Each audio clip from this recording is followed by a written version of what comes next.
Hi, I'm Dr. Malia Lawrence. Today we will learn about diversity training within sport organizations.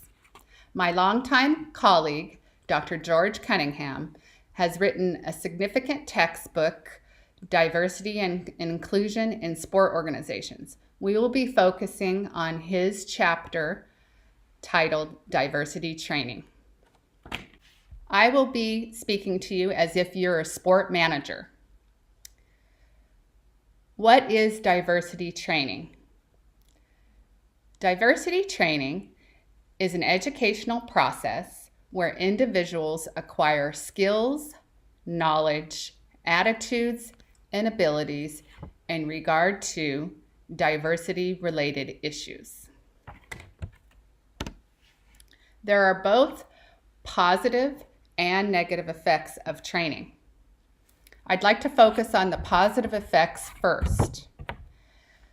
There is an improved attitude and motivation to do their job when going through diversity training. There is an increase in group dynamics and intergroup relationships can be enhanced. Also, another positive effect of diversity training is that employees enjoy doing their job and they enjoy their work setting.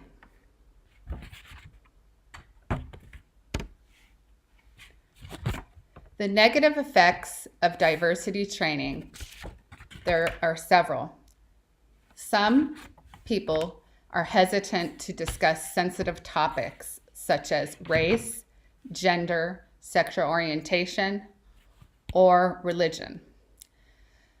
When employees feel they're unable to apply their diversity lessons to their job duties, this can cause frustration. Also, when there is a misunderstanding as to how the training can add to organizational effectiveness, this can cause confusion.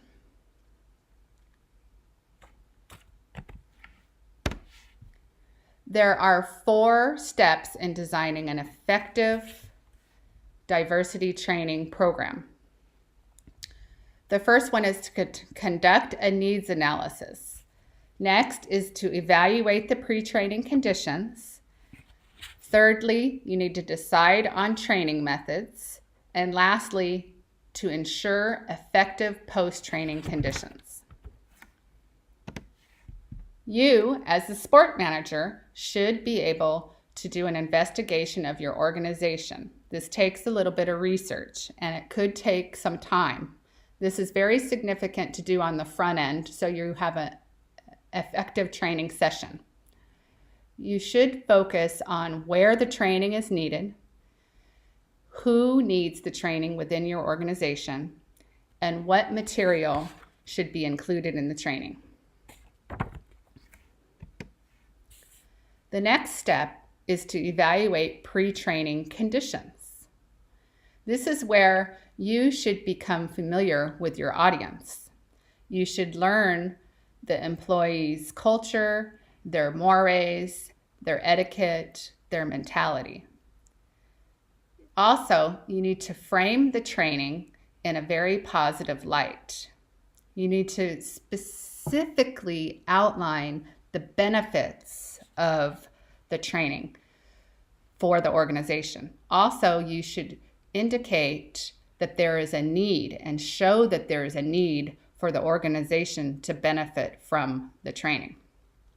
Also, it is very significant to gain support from the higher up officials and administrators in the organization. The next step is to decide on training methods. As a sport manager, you should keep in mind the concept of transfer of training. This means that the training should be able to transfer into specific job duties. Also, you need to be very specific in identifying the organization's needs.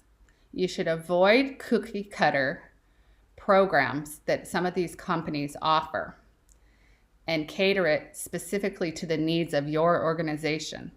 This involves choosing a person to conduct the training. This should be someone that can develop a rapport with the employees. Also, you should decide how the training is delivered. An interactive approach can be very effective here. The last step is effective post-training conditions. The training evaluation should allow employees to offer feedback in regard to content, in regard to what they learned, and their overall reaction to the training. This will have a positive influence on any upcoming trainings as well. The transfer of training concept is very important here. Transfer of training can make or break your training. In order to have an effective training, you need to make sure that the diversity lessons can be applied to the workplace setting. Therefore, transfer of training is whether or not the lessons can be learned and applied in the workplace setting. Okay, in conclusion, I'd first like to open it up for any questions you can ask now.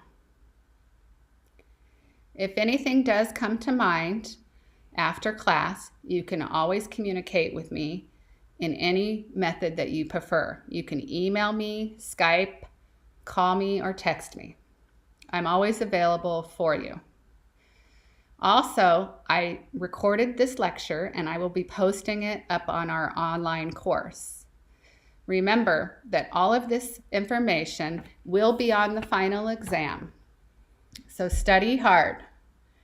The next slide includes a reference, so if you would like to gain more detailed information on this topic, you can access Dr. Cunningham's textbook.